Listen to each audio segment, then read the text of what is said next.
Hello, good morning students.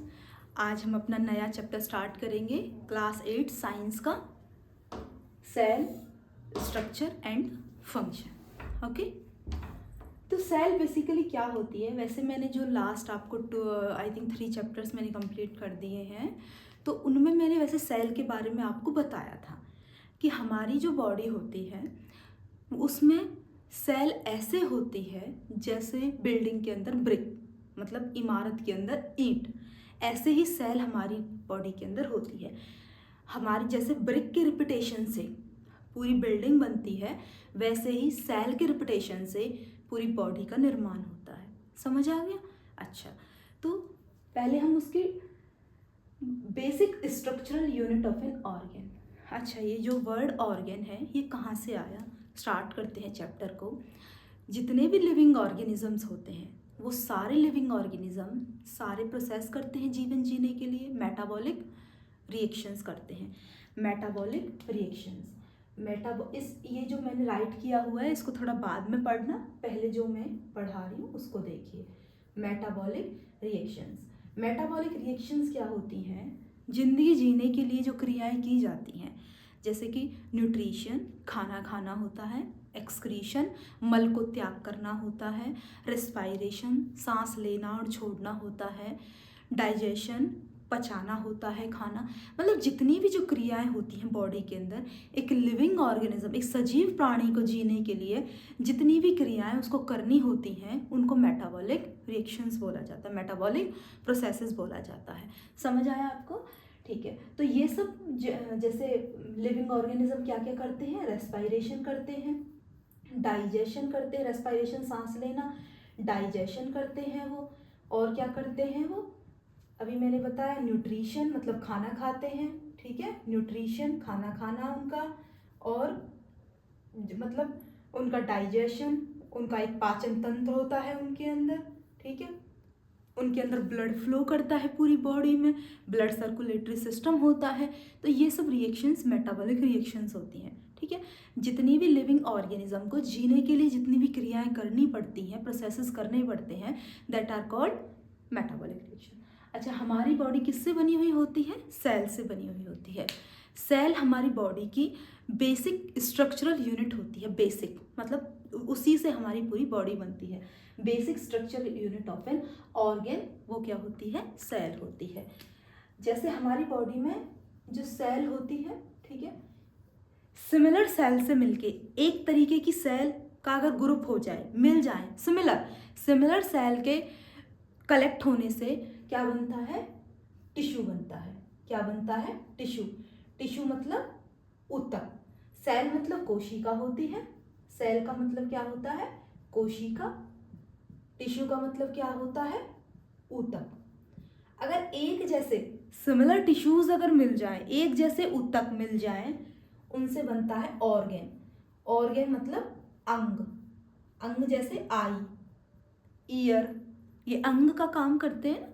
ठीक है, आँख नाक कान ये सब अगर एक जैसे ऑर्गन मिल जाए वो बनाते हैं ऑर्गन सिस्टम। क्या मिल बनाते हैं? Organ system. जैसे कि एक अगर मैं पूरे डाइजेशन सिस्टम की बात करूं, एग्जाम्पल के लिए लेते हैं हम डाइजेशन सिस्टम। डाइजेशन सिस्टम में क्या है? जैसे पाचन तंत्र, पाचन तंत्र। अगर मैं एक पूरे डाइजेशन सिस्टम की बात करूं तो वो माउथ से स्टार्ट होता है ना, और वो कहाँ तक कंप्लीट होता है? वो हमारा एक्सक्रीशन जब तक नहीं हो जाता, बॉडी में से जब तक मल का त्याग नहीं हो जाता, वहाँ तक वो प्रोसेस चलता है। पहले माउथ में हम खाना डालते हैं, फिर वो एलिमेंट्री कैनल में जाता है, उसके बाद वो इंटेस्टाइन के थ्रू प्रोसेस होता है उसका, लार्ज इंटेस्टाइन, स्मॉल इंटेस्टाइन, फिर वो स्टमक में भी रहता है कुछ टाइम के लिए। तो पूरा ये एक सिस्टम है, एंटर करने से, फूड एंटर करने से लेकर माउथ तक, और जब तक उसका एक्सक्रीशन नहीं हो जाता है।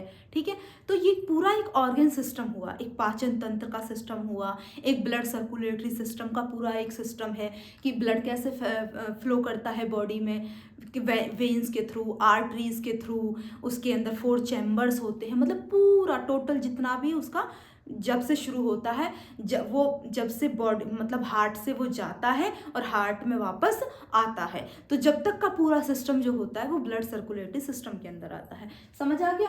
और ऑर्गन सिस्टम मिलके क्या बनाते हैं, पूरा ऑर्गेनिज्म। ऑर्गेनिज्म मतलब कोई भी, जैसे कोई ह्यूमन बीइंग हो गया, कोई एनिमल हो गया, ठीक है, कोई पेट जैसे कोई डॉग है, तो ये ऑर्गेनिज्म के अंदर आते हैं। क्लियर है। तो ये हो गया आपका कंप्लीट। अच्छा, ये अब बात आती है कि सेल्स की डिस्कवरी कैसे हुई, किसको पता चला था कि इसको सेल बोलते हैं, ठीक है, कैसे पता चला। तो सबसे पहले एक साइंटिस्ट आए थे, Robert Hooke. Robert Hooke scientist 1665 के अंदर एक साइंटिस्ट थे, रॉबर्ट हुक। ये नाम आपको कुछ याद आया होगा ना, मेरी अगर लास्ट वीडियो आपने देखी होगी, कौन सी, माइक्रो ऑर्गेनिज्म, तो उसमें भी एक साइंटिस्ट का नेम आया था, रॉबर्ट कोच। उन्होंने एक बैक्टीरिया की डिस्कवरी करी थी। किस बैक्टीरिया की, एंथ्रेक्स का जो बैक्टीरिया होता है, जो एंथ्रेक्स का रोग फैलाता है ना, उस बैक्टीरिया की, बैसिलस एंथ्रेसिस। तो ये है रॉबर्ट हुक। ये 1665 में आए थे, 1665 में, ठीक है। इन्होंने किसकी खोज करी थी, सेल की। इन्होंने क्या देखा, इन्होंने देखा कि एक प्लांट, एक पेड़ की जो छाल होती है ना, ऊपर उसके तने के ऊपर होती है, ब्राउन कलर की छाल होती है, बार्क बोलते हैं जिसको, ठीक है, क्या बोलते हैं, बार्क। उन्होंने देखा, उन्होंने जब उसको मैग्नीफाइंग ग्लास से देखा तो उसमें ना उनको ऐसे चैम्बर टाइप बने हुए दिखाई दिए, अलग अलग, ऐसे अलग अलग चैम्बर टाइप बने हुए दिखाई दिए उन्हें, इस तरीके से, ठीक है ना, ऐसे उन्हें बने हुए दिखाई दिए, अलग अलग बॉक्सेस टाइप, ठीक है ना। तो ये किसमें दिखाई दिए उन्होंने, जो पेड़ की जो छाल थी उसको उन्होंने क्या बोला, उसको क्या बोलते हैं, cork, thin slice of cork. एक पतली सी उन्होंने छल्ली, बिल्कुल पतली सी एक स्लाइस ली, टुकड़ा लिया उन्होंने, किसका, कॉर्क का। कॉर्क को क्या बोलते हैं, बार्क भी बोलते हैं। बार्क मतलब पेड़ की छाल। जब उन्होंने वो मैग्नीफाइंग ग्लास, मैंने लास्ट वीडियोस में बताया था मैग्नीफाइंग ग्लास किसे कहते हैं, जो चीज़ों को बड़ा करके दिखाता है, ठीक है। तो जब उन्होंने उसे मैग्नीफाइंग ग्लास से देखा तो उन्होंने देखा कि उस छाल के अंदर इस टाइप के बॉक्सेस बने हुए हैं, अलग अलग, ठीक है, समझ आया। तो इसकी कंपेयर उन्होंने किससे करी, उन्होंने करी थी हनी कॉम्ब से। किससे करी, हनी कॉम्ब। आपने मधुमक्खी का छत्ता देखा होगा, मधुमक्खी का जो छत्ता होता है उसमें ऐसे होल्स बने हुए होते हैं जिनमें मधुमक्खी एंटर करती हैं। ये जो होल होते हैं इनको बोलते हैं हनी कॉम्ब। क्या बोलते हैं, हनी कॉम्ब। तो उन्हें ऐसे लगा कि इसमें भी अलग अलग बॉक्सेस टाइप से बने हुए हैं और ये सब सेपरेट, एक पार्टीशन, मतलब जैसे एक बॉक्स है ये, इसके बीच में पार्टीशन है, जब दूसरा बॉक्स है ये, फिर पार्टीशन हो रखा है। तो इस टाइप से उन्होंने उस ग्लास में देखा था, ठीक है ना। अब फिर उसके बाद आए थे एंटोन वॉन लीवेनहॉक, ठीक है, साइंटिस्ट आए थे 1667 में। उन्होंने भी क्या किया था, उन्होंने भी सेल को देखा और उन्होंने डिस्क्राइब भी किया। उन्होंने क्या किया, इन्होंने सेल को देखा भी और उसको डिस्क्राइब भी किया, ठीक है। Anton von Leeuwenhoek describe the living cells. जो सेल्स होती हैं वो लिविंग होती है, नॉन लिविंग होती हैं, सेल्स लिविंग होती हैं। क्लियर। इन्होंने, अच्छा इस नाम से आपको याद आया एंटोन वॉन लीवेनहॉक, ये माइक्रोबायोलॉजी के जनक कहे जाते हैं, father of microbiology. Micro organism के चैप्टर में पढ़ा था हमने, फादर ऑफ माइक्रोबायोलॉजी कौन होते हैं, माइक्रो ऑर्गेनिज्म की स्टडी करने के लिए सबसे पहले किन्होंने की, एंटोन वॉन लीवेनहॉक ने, और इन्होंने बैक्टीरिया की खोज भी की थी, ठीक है। अच्छा, उसके बाद आए स्केल्टन। कौन आए, स्केल्टन, ठीक है, 1838 में। इन्होंने बताया था कि प्लांट के अंदर भी सेल्स होती हैं, मतलब plants are made up of living cells. Plant भी किससे बने हुए होते हैं, लिविंग सेल से मिलकर बने हुए होते हैं, ठीक है ना। प्लांट कंसिस्ट सेल्स, ठीक है। फिर उसके बाद आए 1 साल बाद उसके स्वान आए, स्वान, ठीक है ना। ये स्केल्टन थे, 1838 में आए, इन्होंने प्लांट के बारे में बताया। ये स्वान आए 1839 में, इन्होंने बताया कि एनिमल्स जो होते हैं उनके अंदर सेल्स होती हैं, मतलब एनिमल्स की जो बॉडी होती है वो भी सेल से मिलकर बनी होती है, ठीक है। समझ आया आपको। जो आर विर्चाउ जो थे 1855 में आए, इन्होंने सेल की थ्योरी दी थी। क्या दिया था इन्होंने? सेल की थ्योरी दी थी। क्या क्या बताया उसमें? कि जितने भी लिविंग ऑर्गेनिजम्स होते हैं सब किससे बनते हैं? सेल से बनते हैं, ठीक है। दूसरा, उन्होंने बताया कि जितना भी प्लांट होते हैं वो भी सेल से मिलकर बनते हैं, जितने भी एनिमल्स होते हैं वो भी सेल से बनते हैं, और जितनी भी सेल्स होती हैं वो प्री एग्जिस्टिंग सेल से ही निकलती हैं। मतलब ये जो अब जो नई सेल बनी है ये पुरानी ही सेल से निकली है। प्री एग्जिस्टिंग सेल जो पहले से बॉडी में एग्जिस्ट कर रही है ना जो सेल, उसी से न्यू सेल का निर्माण होता है। तो ये 4 पॉइंट्स थे सेल थ्योरी के अंदर कि all organisms are made up of cell, plant are made up of cells, animals are made up of cells, and all cells comes from pre-existing cells. Clear? ये थी सेल थ्योरी। अब हम cell के बारे में पढ़ते हैं। जो सेल होती है वो उसको बोलते हैं कोशिका। मैंने अभी बताया आपको कोशिका, ठीक है। सेल क्या होती है? ये हमारी बॉडी की बेसिक स्ट्रक्चरल यूनिट होती है। जैसे कि अगर एक बिल्डिंग है उसके अंदर ब्रिक है, ठीक है, वो ब्रिक रिपीट कर करके, मतलब एक ब्रिक लगाई जाती है पूरे में, एक दूसरी तीसरी, मतलब वही ब्रिक रिपीट होती रहती है, पूरी बिल्डिंग बन जाती है। सेम हमारी बॉडी में भी सेल यही कर, लेकिन जैसे देखो अगर ये वाली बिल्डिंग आप देखोगे वो भी उन्हीं वाली ब्रिक से बन रही है, दूसरी बिल्डिंग देखोगे वो भी उन्हीं ब्रिक से बन रही है, लेकिन दोनों बिल्डिंग में डिफरेंस है ना, उनकी शेप में, उनके साइज में, उनके मतलब वो अलग अलग दिखती हैं, है ना। बन वही, दोनों बिल्डिंग उन्हीं ब्रिक से बन रही हैं। सेम ऐसे ही हर किसी की बॉडी सेल से ही बनती है, ह्यूमन की भी, एनिमल की भी, लेकिन वो दिखने में उनकी शेप साइज अलग अलग होती है। जैसे अगर आप ह्यूमन की बॉडी देखोगे, ह्यूमन की बॉडी देखो और डॉग की बॉडी देखो, दोनों की सेल से ही बनी हुई है ना, लेकिन दोनों की शेप साइज अलग अलग है। क्लियर है? अच्छा, उसके बाद हम पढ़ते हैं कि जो ऑर्गेनिजम्स होते हैं वो उनके अंदर शेल नंबर अलग अलग होते हैं, शेप अलग अलग हो सकती है, साइज अलग अलग हो सकते हैं। मतलब शेल नंबर, अब शेल नंबर के बेस पर हम 2 पार्ट में डिवाइड करते हैं।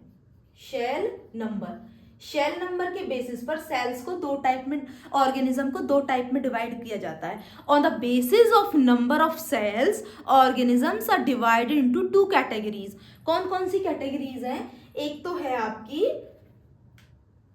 कैटेगरी है आपकी, पेन लेती हूँ, 1 मिनट रुको। एक तो है यूनिसेल्युलर, एक है मल्टीसेल्युलर। एक यूनिसेल्युलर और एक है मल्टीसेल्युलर। यूनिसेल्युलर और मल्टीसेल्युलर। यूनि का मतलब एक होता है, यूनि का मतलब एक। जिन ऑर्गेनिजम्स के अंदर एक सेल होती है उनको क्या कहा जाता है? यूनिसेल्युलर। क्या बोला जाता है? यूनिसेल्युलर, ठीक है। जैसे कि बैक्टीरिया के अंदर सिंगल सेल्ड होती है, यूनिसेल्युलर होते हैं ना बैक्टीरिया। बैक्टीरिया के अंदर कितनी सेल होती है? एक सेल होती है। और जैसे कि, और बताओ मुझे, अमीबा हो गया, है ना, अमीबा के अंदर भी एक ही सेल होती है, ठीक है। तो जिनके, और जो मल्टी सेल्युलर होते हैं, मल्टी का मतलब नंबर ऑफ सेल, जिनके पास काफी सेल्स होती हैं, जिनके पास नंबर ऑफ सेल्स होती हैं, उनको क्या बोलते हैं? Multi cellular. समझ आ गया? अच्छा, तो ये सेल, ये नंबर ऑफ सेल्स के बेसिस पर डिवाइड हो रखे हैं, ठीक है ना। अच्छा, अब आपकी बात आती है शेप के बेसिस पर। शेप के बेसिस पर भी अलग अलग होते हैं। जैसे कि अगर मैं शेप की बात करूं तो शेप के बेसिस पर भी 2 टाइप के होते हैं, नहीं 3 टाइप्स के। जैसे कि राउंड शेप्ड होती है, जैसे राउंड शेप होती है, ठीक है, और आपका जैसे कि इलोंगेटेड शेप होती है, स्पाइंडल शेप क्या होती है, स्पाइंडल शेप होती है, स्पाइंडल शेप होती है, और आपका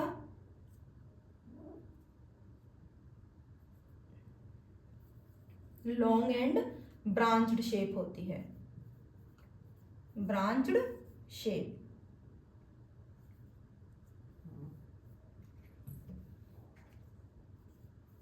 ब्रांच्ड शेप जैसे कि जो राउंड शेप होती है ना, जैसे अगर हम रेड ब्लड सेल्स की बात करें तो उनकी शेप कैसी होती है, राउंड राउंड। जैसे रेड ब्लड सेल्स जो आरबीसी होते हैं ना, ब्लड के अंदर रेड सेल्स होती हैं, ठीक है, उनकी शेप राउंड राउंड होती है, इस तरीके की होती है, ठीक है ना, ये वाली शेप होती है। स्पाइंडल शेप, स्पाइंडल शेप वो शेप होती है जिनकी जो लंबी होती हैं। स्पाइंडल मतलब जो एक छड़ी की तरह की होती हैं, ठीक है, थोड़ी लंबी होती हैं। स्पाइंडल मतलब छड़ी की तरह होती हैं, और वो उनके जो एंड होते हैं ना, उन पर से नुकीली होती हैं, जैसे कि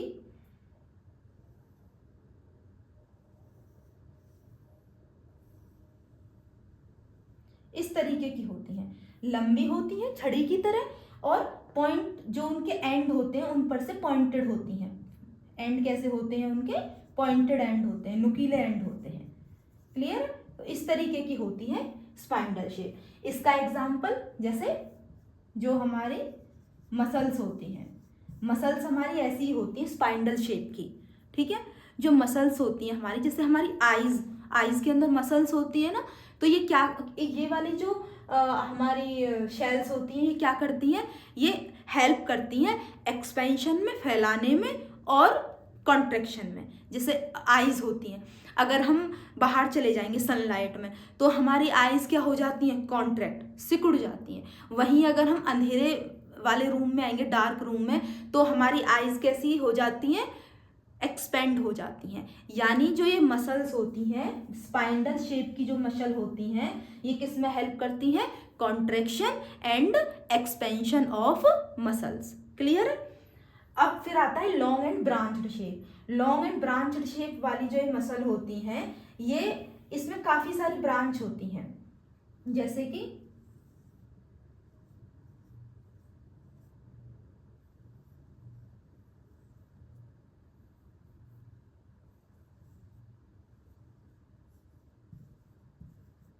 इस तरीके की कुछ हमारी नर्व सेल होती है। इसका एग्जाम्पल क्या है, लॉन्ग एंड ब्रांच का नर्व सेल। जो हमारे नर्व सिस्टम के अंदर, जो हमारा नर्व सिस्टम होता है ना, उसके अंदर ये वाली सेल होती हैं, लॉन्ग एंड ब्रांच्ड शेप वाली सेल होती हैं, मतलब जिनमें काफी सारी ब्रांचेस निकली हुई होती हैं। जैसे उनमें पेड़ों में शाखाएं निकली होती है ना, तो इस तरीके से इनमें शाखाएं निकली होती हैं, ठीक है, नर्व सेल के अंदर। ये नर्व सेल क्या करती है, ये हमारे ब्रेन से लेकर जो मैसेज होता है उसको इलेक्ट्रिकल सिग्नल्स की फॉर्म में बॉडी के बाकी पार्ट्स को देती है। कि जैसे हमें मान लीजिए हम रास्ते में कहीं जा रहे हैं, हमें कांटा लग गया, ठीक है, तो हमारे लगा तो वो हमारे हाथ में है, ठीक है, पैर में है, सॉरी, मतलब कहीं भी लगा है, ठीक है, तो हमारे दिमाग को कैसे पता चलता है, कैसे हमारे बाकी मतलब बॉडीज के पार्ट्स को पता चलता है कि वहाँ कांटा लग गया, क्योंकि हमारा जो ब्रेन है ना, वो मैसेज देता है, वो मैसेज देने का काम करता है through the nerve system. Nerve cells जो होती हैं उनके थ्रू मैसेज देता है, किसकी फॉर्म में, इलेक्ट्रिकल सिग्नल्स की फॉर्म में। क्लियर है, तो ये हो गया आपका नर्व सेल। अब हम पढ़ते हैं, शेप के बेसिस पर भी आपने पढ़ लिया, ठीक है, शेप हो गई। अब हम पढ़ते हैं साइज के बेसिस पर। साइज के बेसिस पर भी सेल डिफर करती है। सेल का साइज होता है ना, कितना भी तो छोटा हो सकता है और कितना भी बड़ा हो सकता है। अलग अलग ऑर्गेनिज्म में अलग अलग साइज होते हैं, अलग अलग ऑर्गेनिज्म में अलग अलग साइज होते हैं। जैसे कि अगर हम शेल के साइज की बात करें तो वो इतना छोटा तक भी, माइक्रोन तक भी हो सकता है। माइक्रोन का मतलब होता है, माइक्रोन का मतलब होता है 10⁻⁻6 मीटर। अगर हम एक को, 1 को, अगर मैं 1 के पीछे 6 जीरो लगा के डिवाइड करूं, इतना छोटा साइज भी किसका हो सकता है, किसका हो सकता है, सेल का हो सकता है, ठीक है। और वो बहुत बड़ी भी हो सकती है, बहुत मतलब फ्यू सेंटीमीटर, उसकी लंबाई कुछ सेंटीमीटर में भी हो सकती है। तो ये तो है इसका लार्जेस्ट साइज, फ्यू सेंटीमीटर्स, ठीक है। और इसका जो स्मॉलेस्ट साइज है वो है माइक्रोन में, ठीक है। तो यहाँ से यहाँ तक सेल की जो लेंथ है वो वेरी करती है, या तो वो इतनी छोटी भी होगी, माइक्रोन में उसकी लेंथ होगी, या फिर वो कुछ सेंटीमीटर्स भी हो सकती है। क्लियर है। जैसे अगर हम बात करें, सबसे बड़ी जो सेल है वो किसकी है? ऑस्ट्रिच के एग की। सबसे बड़ी सेल किसकी है? ऑस्ट्रिच के एग की। ऑस्ट्रिच के एग की जो सेल होती है वो होती है 170 मल्टीप्लाई 130 mm। 170 मल्टीप्लाई 130 mm ये किसकी होती है? ऑस्ट्रिच के एग की होती है। ऑस्ट्रिच के एग की इतनी वो होती है, ठीक है।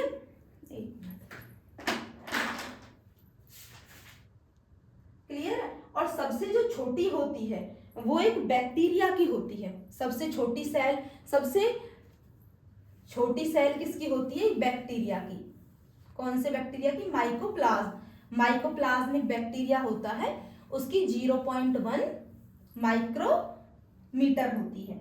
0.1 माइक्रोमीटर सबसे छोटी किसकी होती है? एक बैक्टीरिया है। अगर एक है तो हम फिर बैक्टीरियम लिखेंगे ना, मैंने बताया था आपको लास्ट वीडियो में माइक्रो ऑर्गेनिज्म का चैप्टर, आप एक बार देख लेना उसको। उसमें 3 वीडियोस हैं और एक हमारा उसमें क्वेश्चन वीडियो है, और उसके साथ कुछ एडिशनल में भी हैं, कुछ शॉर्ट डाले हुए हैं, कुछ वीडियो थ्योरी डाली हुई है। तो ये बैक्टीरियम है। बैक्टीरियम कौन सा? माइकोप्लाज्मा। माइकोप्लाज्मा जो बैक्टीरिया है इसकी शेल सबसे छोटी होती है। कितनी होती है? 0.1 माइक्रोमीटर। 0.1 माइक्रोमीटर। और सबसे बड़ी किसकी होती है? शुतुरमुर्ग के अंडे की। 170 इंटू 130 mm। इनको मल्टीप्लाई कर लो, इतने mm की वो निकल के आएगी। समझ आ गया? ये आपका सेल हो गया। अच्छा, अब शेप में हमने एक बात नहीं करी, शेप में हमारा एक थोड़ा सा टॉपिक रह गया। जो शेप होती है ना वो हर किसी की अलग अलग होती है। अच्छा, आप देखो जैसे कि हमारा ह्यूमन बॉडी की शेप अलग है ना, एनिमल्स की शेप अलग है, और हमारे ऑर्गेनिज्म भी काफ़ी सारे हैं जिनकी शेप अलग अलग है। जैसे कि अमीबा की बात कर लेते हैं। अमीबा जो होता है हमारा, अमीबा जो होता है उसके अंदर, अमीबा के अंदर क्या होता है? उसकी शेप इर्रेगुलर होती है, उसकी कोई पर्टिकुलर शेप नहीं होती, इर्रेगुलर होती है। कैसी शेप होती है उसकी? इर्रेगुलर शेप होती है। इस तरीके से होता है उसकी शेप।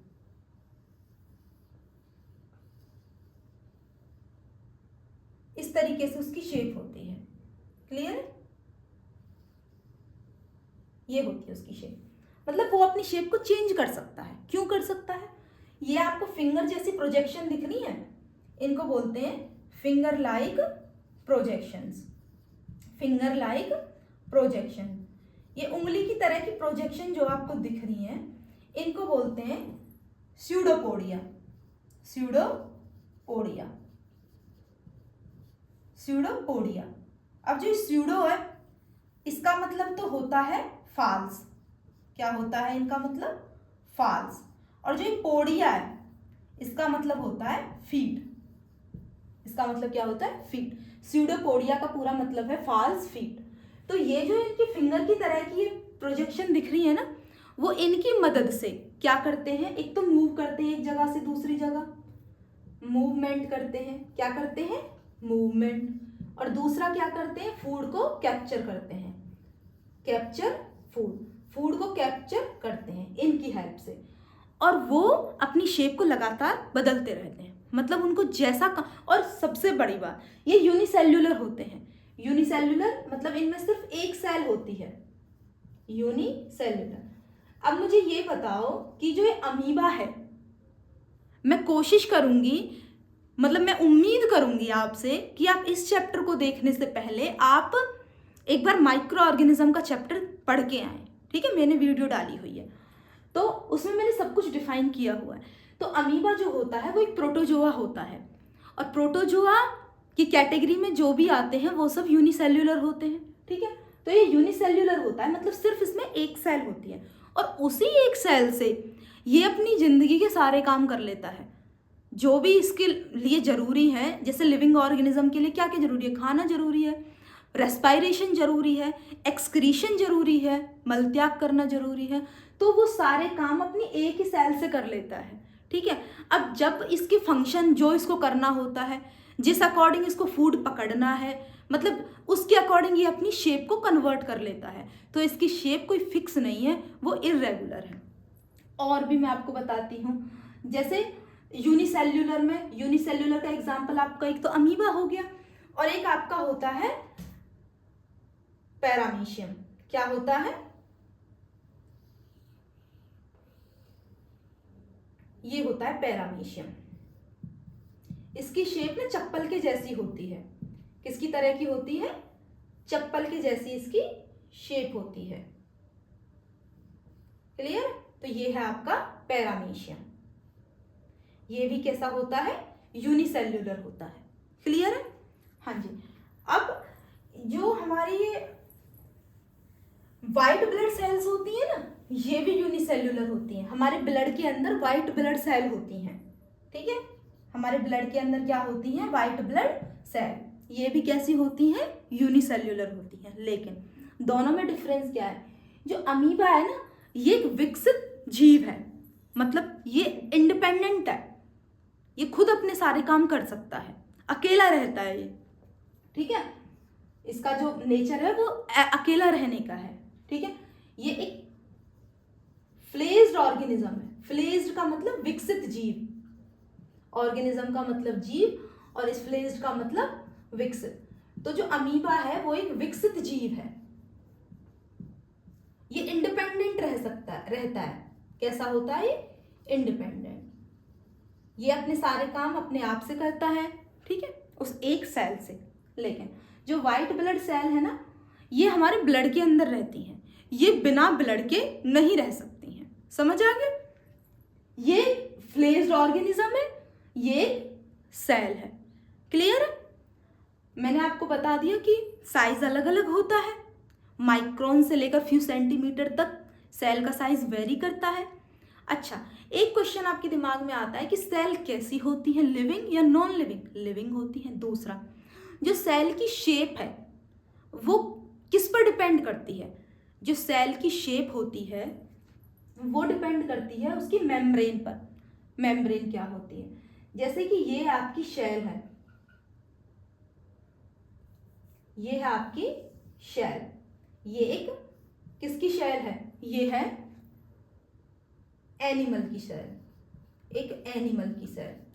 ये सेल है, सेल के अंदर होता है न्यूक्लियस और ये है उसकी मेम्ब्रेन, और इसके अंदर बहुत सारे पार्ट होते हैं, है ना। कल पढ़ेंगे उन पार्ट्स के बारे में। माइटोकॉन्ड्रिया होता है, ठीक है ना, और न्यूक्लिक एसिड बनाने वाले भी अलग पार्टिकल्स होते हैं, जीन्स वगैरह, बहुत सारे इसके अंदर पार्ट होते हैं। वो सब सेल मेम्ब्रेन से क्या होते हैं, बंद होते हैं उस सेल मेम्ब्रेन के थ्रू। तो सेल को शेप कौन देता है, सेल मेम्ब्रेन, कोशिका झिल्ली। सेल मेम्ब्रेन को क्या बोलते हैं, कोशिका झिल्ली। क्लियर है। तो जो ये पार्ट्स जो मैं जिनके नाम बोल रही हूँ आपको, उन पार्ट्स के बारे में हम कल पढ़ेंगे। क्लियर है।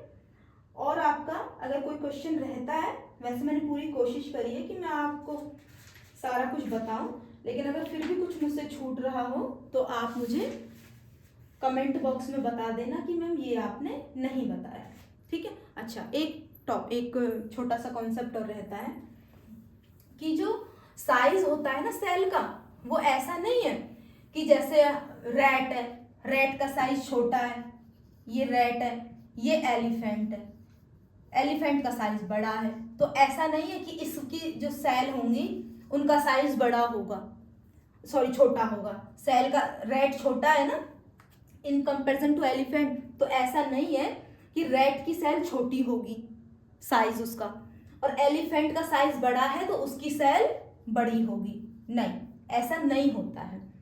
सेल का साइज उसके फंक्शन पर डिपेंड करता है कि उस सेल का फंक्शन क्या है, उसके अकॉर्डिंग उसका साइज होता है। जैसे नर्व सेल है, वो रैट में भी ब्रांचड ही होती है, काफ़ी सारी ब्रांचेज होती हैं। नर्व सेल क्या करती है, जो ब्रेन के मैसेजेस को अदर बॉडी पार्ट्स तक ट्रांसफर करती है। और एलिफेंट में भी वही ब्रांच होती है, वो क्लियर है ना, जैसे रैट के अंदर होती है। तो ऐसा नहीं होता कि साइज बड़ा है तो इसका बॉडी का साइज बड़ा है तो वो भी सेल का साइज भी बड़ा होगा, ऐसा नहीं होता है। क्लियर है आपको? आई होप आपको सारा चैप्टर समझ आया होगा। अभी हाफ हुआ है, हाफ कल करेंगे। इसके पार्ट सेल के अंदर क्या क्या होता है उसके बारे में कल पढ़ेंगे। Please like, share and subscribe my science master channel. Thank you very much.